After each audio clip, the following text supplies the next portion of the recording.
I was gaming when my sister burst in yelling, "Did you drink my pre-workout?" I was mid-raid in cockblocks when my bedroom door slammed open so hard it bounced off the wall. My older sister Natasha stood in the doorway, still in her gym clothes, her face completely drained of color.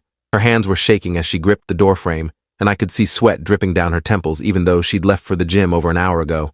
"Did you drink my pre-workout?" she screamed, her voice cracking on the last word. I pulled off my headset, confused because she looked absolutely terrified. "Yeah, like 20 minutes ago. It was in the fridge." "Why?" The words were barely out of my mouth before she lunged forward and grabbed my shoulders, her fingers digging in so hard it hurt. "How much did you drink? All of it? Tell me right now." Elliot. Her eyes were wild and scared in a way I'd never seen before, not even when she broke her wrist during volleyball sophomore year. I gestured to my desk, where the empty shaker bottle sat next to my energy drink cans. The whole thing. It tasted like blue raspberry and I was tired from staying up late. "What's the big deal? It's just workout stuff." Natasha made this horrible choking sound and grabbed the bottle, reading the label on the side. Her face went from pale to completely white, and she started backing toward my door while pulling out her phone with trembling hands. "Mom!" she screamed down the hallway, her voice breaking into this high-pitched panic I'd never heard from her before. "Mom, we need to go to the hospital right now. Elliot drank my pre-workout." I stood up from my gaming chair, suddenly feeling weird. My heart was beating really fast, faster than normal, and I could feel it pounding in my ears. "Natasha, you're scaring me. What's wrong with the pre-workout?" My hands started shaking, and I looked down at them, watching them tremble like I'd been freezing cold. Mom appeared in my doorway within seconds, still holding the dish towel she'd been using in the kitchen. "What happened? What's going on?" Natasha was crying now, actual tears streaming down her face as she held up the empty shaker bottle. "He drank the whole thing, Mom. The whole serving. That's 400 milligrams of caffeine plus beta-alanine and niacin and God knows what else. He's 14. His heart could stop." The words hit me like a truck, and suddenly the racing heartbeat felt a lot more serious. Mom's expression changed instantly from confused to terrified, and she grabbed my arm, pulling me toward the door. "Get in the car, both of you, right now." My legs felt weird and tingly as we rushed down the stairs, like they weren't quite connected to my body the right way. Natasha kept looking back at me with this expression of absolute horror on her face, and that scared me more than anything else. In the car, Mom was driving way too fast and kept asking me questions, while Natasha sat in the passenger seat, twisted around to stare at me. "How do you feel? Is your heart racing? Are you dizzy? Can you breathe okay?" Mom's knuckles were white on the steering wheel as she ran a yellow light turning red. I tried to answer, but my mouth felt weird, like my tongue was too big.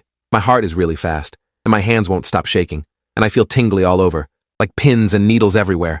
My voice sounded strange to my own ears, kind of breathy and panicked. Natasha was fully crying now, her makeup running down her face in dark streaks. "I'm so sorry, Elliot. I'm so sorry. I should have labeled it. I should have kept it in my room. This is all my fault."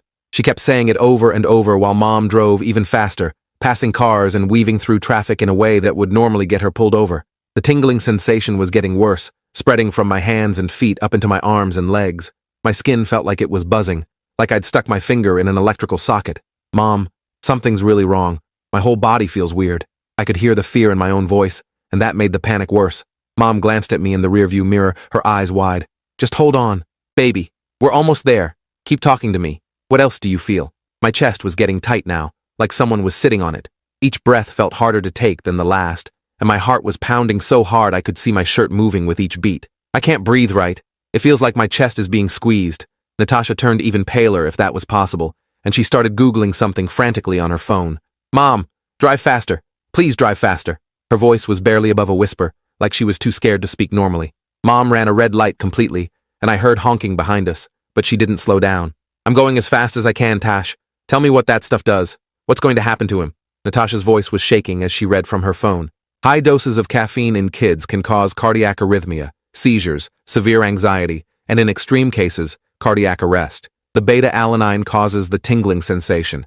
The niacin flush can cause skin reactions. And all of that together in someone his size who's never had it before could be really, really bad." She couldn't even finish the sentence before she started sobbing harder. I felt my chest get even tighter, and suddenly I couldn't catch my breath at all. "Mom, I can't breathe. I really can't breathe." Panic was flooding through me now, making everything worse. My vision started getting spotty around the edges, little black dots floating in and out. Mom swerved into the emergency room entrance, barely putting the car in park before jumping out and yanking my door open. "Can you walk? Natasha, help me get him inside." Between the two of them, they practically carried me through the automatic doors. My legs felt like jelly, barely holding my weight, and my heart was beating so fast it felt like it might explode out of my chest. The emergency room nurse took one look at me and immediately called for help. "How old is he? What did he ingest?" Her voice was calm, but urgent, as she grabbed a wheelchair and helped me into it. Natasha was talking so fast the words ran together. He's 14. He accidentally drank my pre-workout supplement. It's got 400 milligrams of caffeine and beta-alanine and niacin, and he drank the whole serving about 40 minutes ago. The nurse's eyes went wide, and she started pushing me toward the back immediately, not even bothering with the normal check-in process. We need a doctor right now. Possible caffeine toxicity in a minor. Everything happened really fast after that. They got me into a room and started hooking me up to machines. A blood pressure cuff squeezed my arm so tight it hurt, and someone stuck those sticky electrode things all over my chest. The monitor next to my bed started beeping, and I could see my heart rate displayed in big red numbers, 168. A doctor came in, young with dark hair pulled back in a ponytail, and started examining me while asking questions. Can you tell me your name and how old you are? Her hands were gentle as she shined a light in my eyes. Elliot, I'm 14. My voice came out shaky and weak. She nodded and moved the light to my other eye. Good. And you drank pre-workout supplement? Do you know which brand? Natasha stepped forward, still crying, and held up her phone showing the product. Dragon's Breath Extreme. It's marketed to bodybuilders and has warnings all over it not to exceed 1 scoop and to assess tolerance first. He's never had caffeine before except in soda. The doctor's expression got more serious as she read the label on Natasha's phone. That's an extremely high dose of caffeine for someone his age and size, plus the other stimulants. We need to monitor him carefully for the next several hours. She turned to the nurse. Start an IV, normal saline, and let's get a full metabolic panel and cardiac enzymes. I want continuous cardiac monitoring. The nurse nodded and started prepping my arm for the IV. I hated needles, but I was too scared to even care when she stuck it in.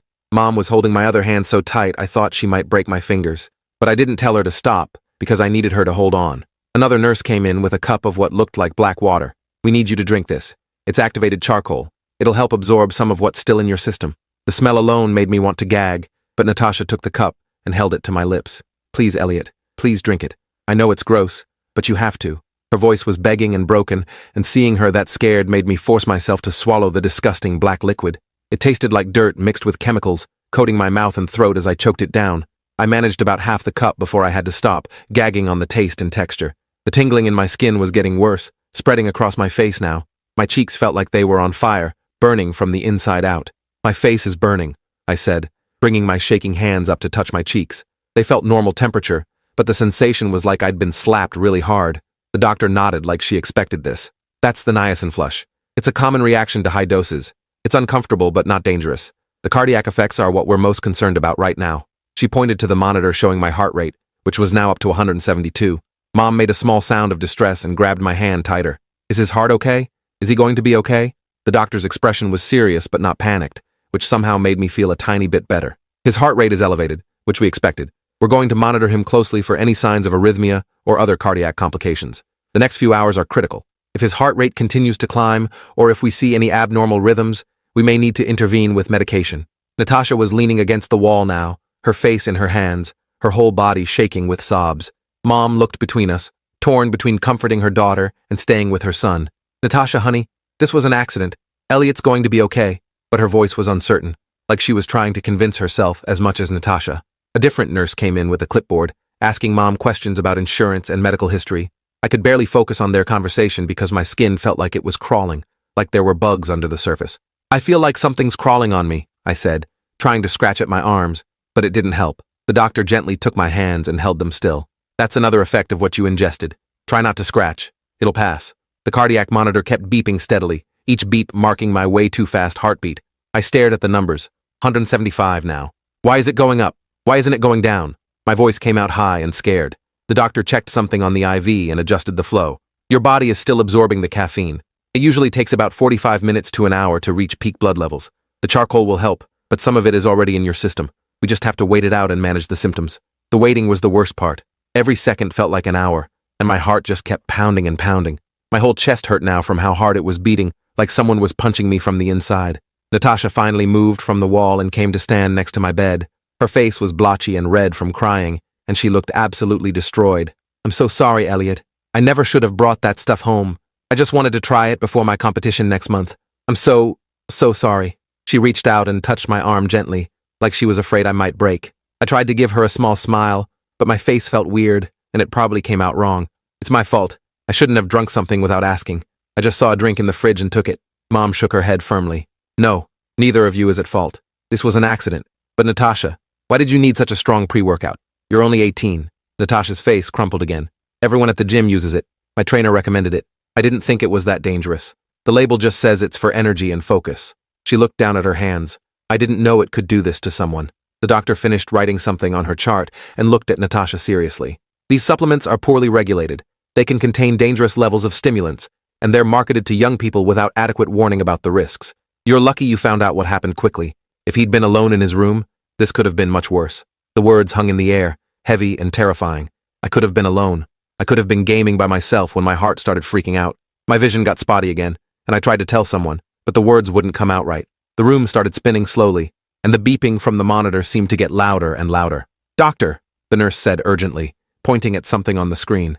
I couldn't see what, but everyone's faces changed. The doctor moved quickly, checking the monitor and then checking my pulse manually at my wrist. "His heart rate is 188 and climbing. We need to consider intervention." She turned to the nurse. "Get me a beta blocker, and let's have the crash cart nearby just in case." The words crash cart made my mom start crying for real now. Not just the silent tears, but actual sobbing. "Please help him. Please. He's only 14. Natasha had both hands over her mouth, her eyes huge and terrified as she watched the medical staff move around my bed. Another nurse rushed in pushing a small cart with equipment, and the doctor was giving rapid orders I couldn't quite follow. My chest felt like it was going to explode, each heartbeat so hard and fast it was painful. "I can't do this. It hurts. Make it stop."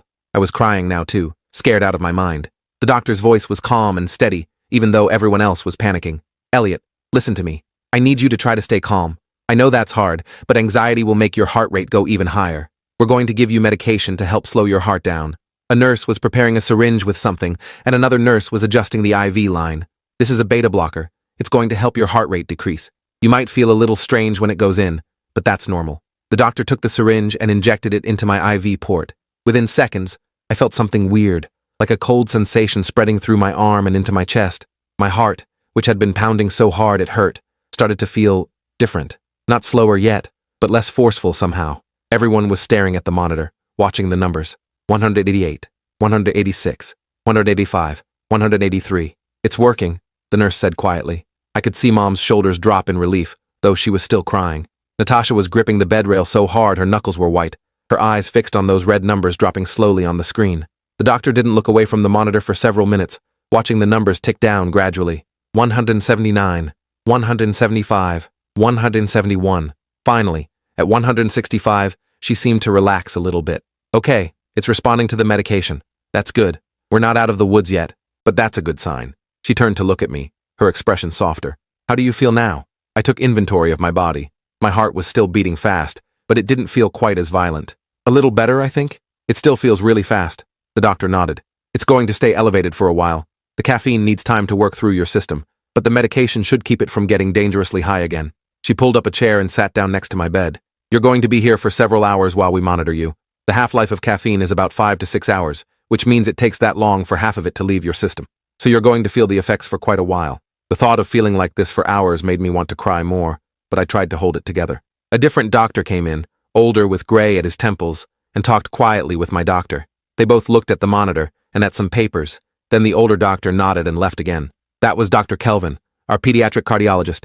"He's going to review your cardiac workup and make sure we're not missing anything." Natasha made a small whimpering sound at the word cardiologist, and Mom put her arm around her. "It's just a precaution, right? He's going to be fine?" Mom's voice was desperate for reassurance. The doctor chose her words carefully. "Most cases of caffeine toxicity resolve without permanent damage, especially with quick intervention like we've had here. But we need to be thorough. The amount he ingested was significant for someone his age and size." She turned back to me. "Do you play any sports, Elliot? Any history of heart problems?" I shook my head, which made the room spin a little. "No sports, really. Just PE class at school, and no heart problems that I know of." The doctor made a note on her chart. "Good. That's in your favor." Time moved weird in the emergency room. Sometimes it felt like seconds were crawling by, and sometimes I'd blink and realize 20 minutes had passed. The tingling in my skin was finally starting to fade a little bit, but my hands were still shaking. The monitor kept beeping steadily. 158, 155, 152, slowly coming down, but still way higher than normal. A nurse came in every 15 minutes to check my blood pressure and ask me how I felt. Mom never let go of my hand except when they needed to check my vitals. Natasha stayed pressed against the wall, watching everything with red, swollen eyes. At some point, a social worker came in. She was a middle-aged woman with kind eyes and a gentle voice, but I could see the concern on her face. "Hi, I'm Carly Monroe. I work with families in crisis situations. I need to ask a few questions about what happened." She pulled out a folder and a pen, settling into a chair. My stomach dropped, suddenly understanding that this wasn't just a medical emergency. There were going to be consequences. Did anyone force Elliot to drink the supplement? Carly looked between all of us. Mom and Natasha both said no at the same time, and I shook my head. I found it in the fridge. I thought it was a normal drink. Nobody made me drink it. Carly wrote something down. And Natasha? You're 18? Natasha nodded, looking terrified. I bought the pre-workout at a supplement store. I had to show my ID. The guy at the store said it was fine for anyone over 18. Her voice was getting higher and shakier with each word. Carly made more notes. These supplements are legal, but can be dangerous, especially for minors. I need to document this incident. There will be a report filed with the county, but based on what I'm hearing, this was clearly accidental. However, I'm going to recommend that the family receive education on supplement safety and proper storage of potentially dangerous substances. She looked at Natasha. That product is too dangerous to keep in a household with minors. Even with labels, accidents happen. You'll need to dispose of it. Natasha nodded quickly. I already threw it away. Before we came here, I threw the whole container in the outside trash.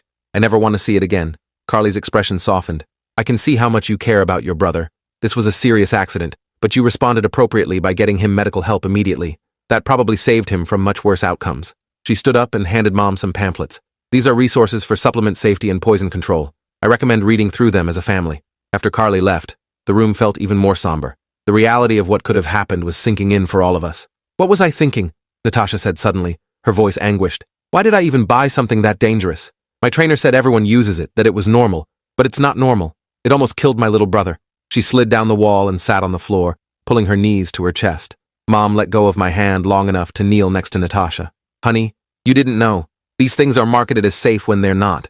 You're not a bad person. You made a mistake. But Natasha just shook her head, rocking back and forth slightly. I could have killed him. Do you understand that, Mom? My little brother could have died because I wanted to perform better at the gym. The doctor came back in to check my latest blood work results. Your metabolic panel looks okay. No signs of liver or kidney damage. The cardiac enzymes are slightly elevated, but that's expected given the stress on your heart. We'll recheck them in a few hours. She looked at the monitor.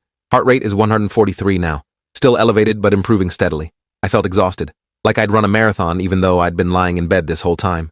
Every muscle in my body ached, and my head was pounding.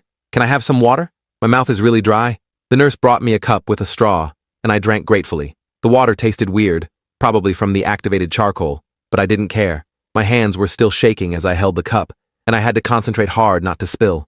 Time kept passing in that weird emergency room way. They moved me from the ER to an observation unit, a small room with a more comfortable bed and a chair that folded out for Mom to sleep on. Natasha went home to get us some clothes and supplies, and when she came back, her eyes were even more swollen. She handed me my phone and charger, along with my Nintendo Switch. I thought you might want something to do. I took them gratefully, but when I tried to play a game, my hands shook too much to use the controls properly. Just holding the Switch made my heart rate spike on the monitor, so I had to put it down. I can't even play games, I said, frustrated and scared. When is this going to stop? The nurse who was checking my vitals again gave me a sympathetic look. The peak effects should start wearing off in the next couple of hours. You drank it around 6 p.m., it's 10:30 now. You're getting close to the point where you should start feeling more normal, but you're going to be tired afterward, like really tired. Your body has been through a lot. She was right. By midnight, I could feel the intense buzzing sensation finally starting to fade. My heart rate on the monitor was down to 118, which was still high but so much better than before. The shaking in my hands was less severe, and I didn't feel like my skin was crawling anymore. But I was exhausted in a way I'd never experienced before, like every cell in my body had been drained of energy. Dr. Kelvin, the pediatric cardiologist, came in around 1 a.m. to review my case. He looked at all my charts and the monitor readings, asking me questions about how I felt. Any chest pain? Trouble breathing? Dizziness? I shook my head to all of them. Just really, really tired. He examined me, listening to my heart for a long time with his stethoscope. Finally, he straightened up and gave Mom a small smile. His heart sounds good. Strong, regular rhythm now. No signs of arrhythmia or damage.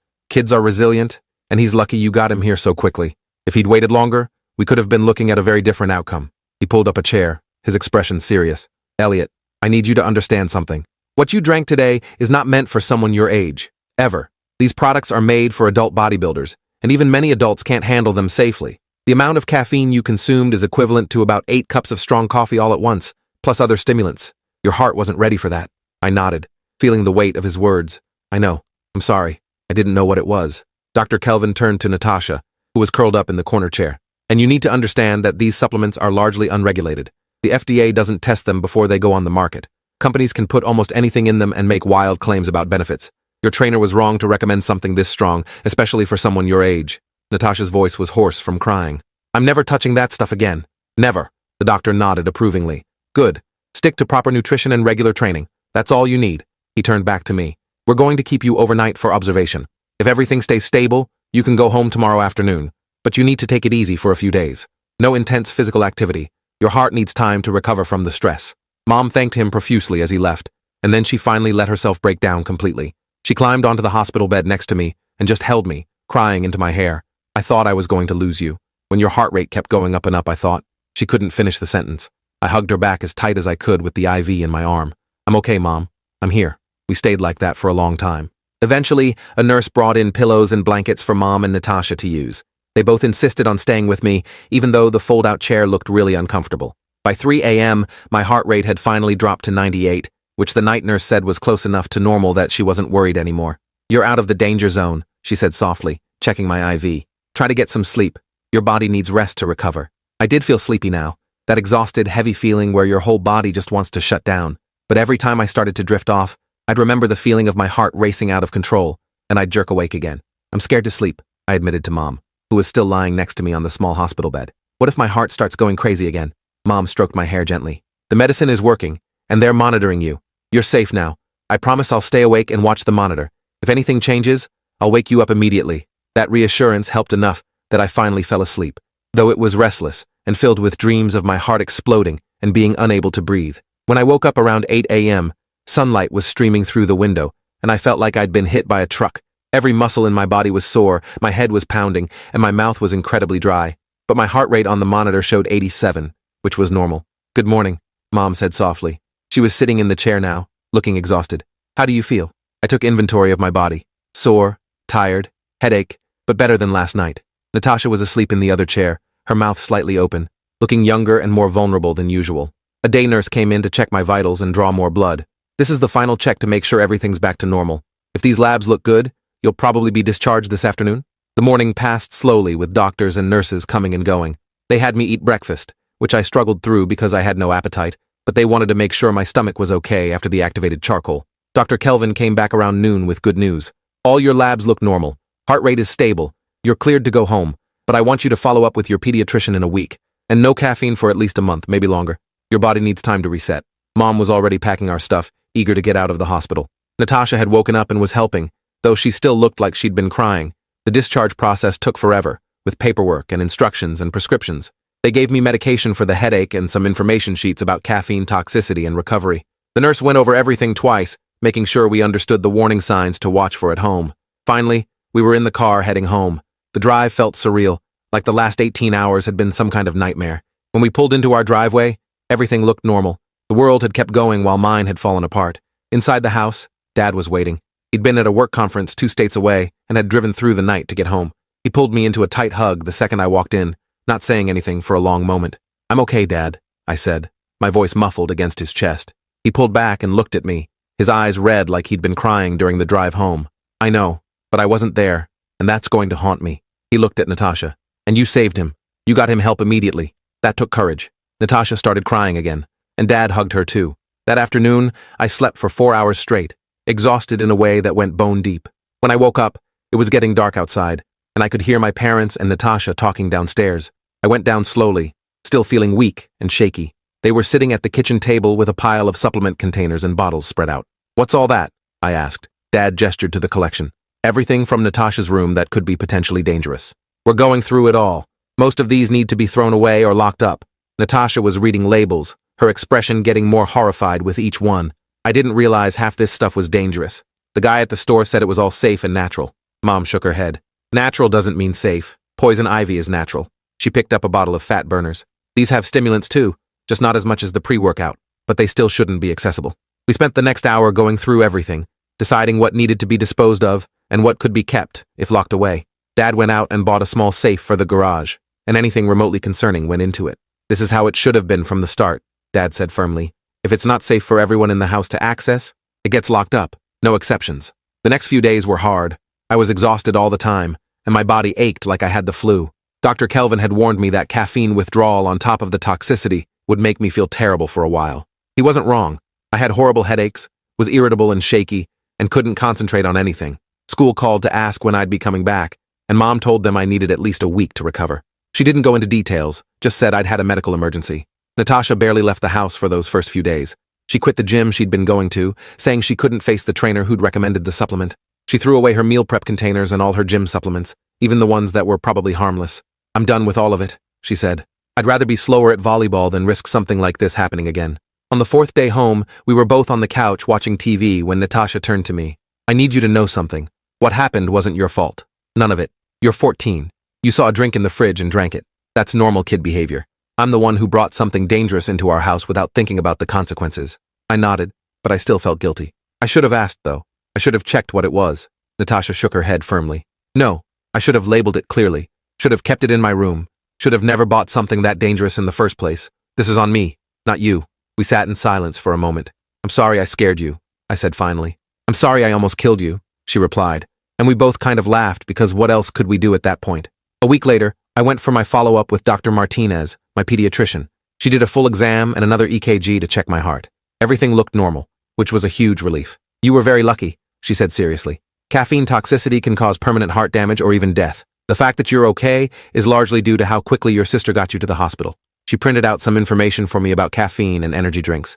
"I want you to understand something, Elliot. The energy drink industry markets to teenagers, but their products can be dangerous, especially if you have any underlying heart conditions you don't know about. What happened to you could happen to anyone who drinks too much of this stuff." I promised her I'd stay away from energy drinks and pre-workout supplements forever. Mom made the same promise, and we all signed a literal piece of paper agreeing to it, which felt silly, but also kind of important. Going back to school was awkward. Somehow, word had gotten around that I'd been in the hospital, and people kept asking what happened. I settled on saying I'd had a bad reaction to something I ate, which was technically true. My best friend, Kyle, cornered me at lunch and asked for the real story. I told him everything, and he just stared at me with his mouth open. "Dude, you could have died." The way he said it, so matter-of-fact and scared, made it real in a way it hadn't been before. "Yeah," I said quietly. "I know." Kyle made me promise to never drink anything from his house without asking what it was first, which made me laugh but also seemed like a good policy. The whole experience changed how I thought about supplements and energy drinks. I started noticing them everywhere, in gas stations, grocery stores, even at school vending machines. All of them marketed with promises of energy and focus and performance, but none of them with warnings about what could happen if you drank too much. Natasha's college volleyball season started, and she was playing without any supplements at all. She said she felt better, actually, less jittery and anxious. Her coach asked what had changed, and Natasha told her the whole story. The coach immediately banned pre-workout supplements from the team locker room and brought in a sports nutritionist to teach them about proper nutrition instead. 2 months later, I was finally feeling completely normal again. The headaches had stopped, I wasn't tired all the time anymore, and my heart rate was consistently in the healthy range. We had a family dinner to celebrate, just the four of us, eating pizza and watching a movie. It felt normal and safe and boring in the best possible way. "I never want to go through anything like that again," Mom said during a commercial break. We all agreed. Dad pulled out the supplement safe from the garage and showed us it was empty. I threw away the last of it. "There's nothing in our house now that could hurt anyone." He looked at Natasha. "I'm proud of you for making good choices. Looking back now, I can see how easily it could have ended differently. If Natasha had come home just 10 minutes later, if Mom had decided to wait and see if I felt better instead of going straight to the hospital, if my heart had reacted differently to the medication.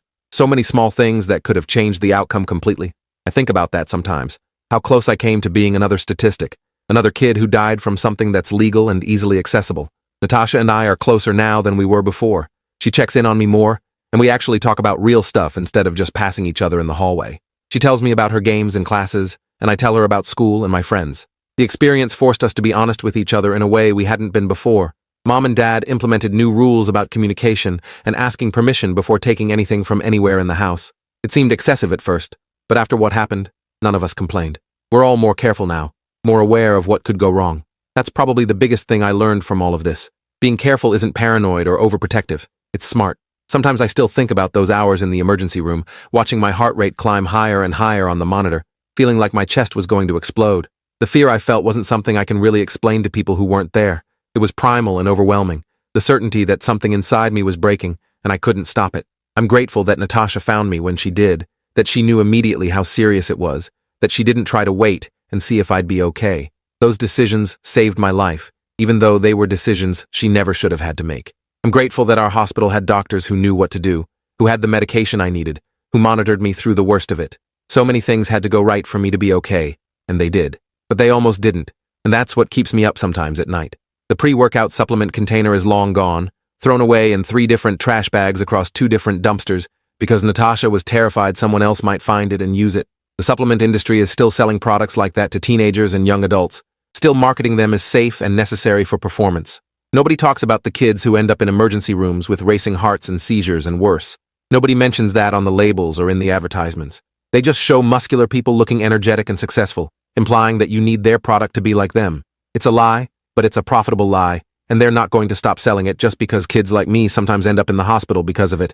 I hope my story makes at least one person think twice before drinking something without knowing what's in it, makes one person check labels and ask questions, and understand that just because something is legal and sold in stores doesn't mean it's safe, makes one older sibling think about where they store potentially dangerous stuff, makes one parent talk to their kids about supplements and energy drinks before something happens.